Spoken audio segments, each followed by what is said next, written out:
కేవలం 3% జిఎస్టీ కట్టాల్సి వస్తుందని జిఎస్టీ ఎగ్గొట్టడానికి బిల్ లేకుండా బంగారం కొంటూ ఉంటారు. కానీ దాని కాన్సిక్వెన్సెస్ ఎలా ఉంటాయో తెలుసా?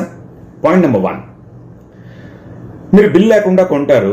ఒక 10 లక్షల ఆభరణం కొన్నారు అనుకుందాం. మీకు మిగిలేదంతా జిఎస్టీ లేకుండా కొంటే కేవలం 30,000. భవిష్యత్తులో బంగారం రేట్ని దృష్టిలో పెట్టుకుంటే ఈ 30,000 ఏ పార్టీ చెప్పండి? సరే, ఆ విషయం అలా ఉంచండి. ఈ 10 లక్షల ఆభరణాన్ని తీసుకెళ్లి మీరు బ్యాంకులో పెట్టి లోన్ తీసుకోవాలనుకుంటున్నారు అనుకుందాం. అప్పుడు మీకు భవిష్యత్తులో వచ్చే చట్టాల వల్ల బిల్ లేకుండా మీరు ఆభరణాన్ని లోన్ కోసం పెడితే బ్యాంకులు ఆభరణాన్ని తీసుకోవు, లోన్ ఇవ్వవు. అప్పుడు ఏం చేస్తారు? నెంబర్ 2, మీ కర్మ కొద్దీ ఆభరణం పోయింది అనుకుందాం. మీ అదృష్టం కొద్దీ ఆభరణం దొరికిందే అనుకుందాం.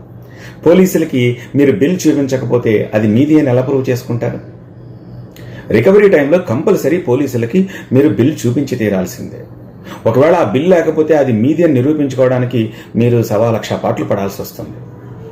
నెంబర్ 3, జిఎస్టీ ఎగ్గొట్టడానికి వ్యాపారస్తుడు సైతం బిల్ లేకుండా మీకు బంగారం అమ్ముతున్నాడు అంటే ఆ బంగారాన్ని మీరు అనుమానించాల్సిందే. వాడు అంటాడు, మీరు ఇంకో షాప్కి వెళ్ళండి, కావాలంటే క్వాలిటీ చెక్ చేయించుకోండి, ప్యూరిటీ చెక్ చేయించుకోండి అని. కానీ ఎంతో కొంత ఏదో ఒక మతలబు లేకుండా వాడు అలా అమ్మడనే విషయం మీరు గుర్తుపెట్టుకోండి.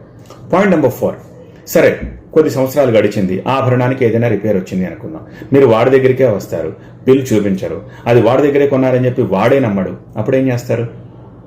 దాన్ని రిపేర్ చేయించుకోవడం కోసం మీరు అదనంగా డబ్బులు కట్టాల్సి వస్తుంది. అదే మీ దగ్గర బిల్లు ఉంటే 5 ఏళ్ళైనా 10 ఏళ్ళైనా సరే వాడి దగ్గరికి వెళ్తే కనీసం కన్సిడర్ చేస్తాడు, ఇది నా దగ్గరే కొన్నారు, ఈ కస్టమర్ నేను వదులుకోకూడదు కాబట్టి నేను విదౌట్ ఎనీ ఛార్జెస్ దీన్ని రిపేర్ చేసి ఇవ్వాలి అని అనుకుంటాడు. కాబట్టి అక్కడ సైతం బిల్లు ఉపయోగపడుతుంది.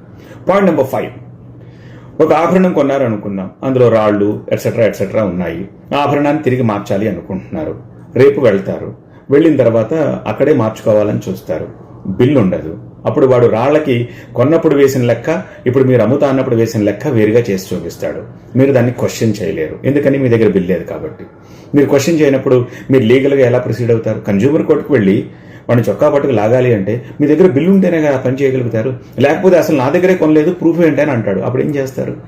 ఇలా there are N number of checkpoints. Bill కేవలం 3% జిఎస్టీ ఎగ్గొట్టడం కోసం బిల్ లేకుండా బంగారం తీసుకుంటే ఇలాంటి పరిణామాలు బోలెడని ఎదుర్కోవాల్సి వస్తుంది. కాబట్టి 1,00,000కు 3,000 సేవ్ చేసి మీరు సాధించేది ఏముంటుంది? కాబట్టి బంగారాన్ని బిల్ లేకుండా కొనకండి.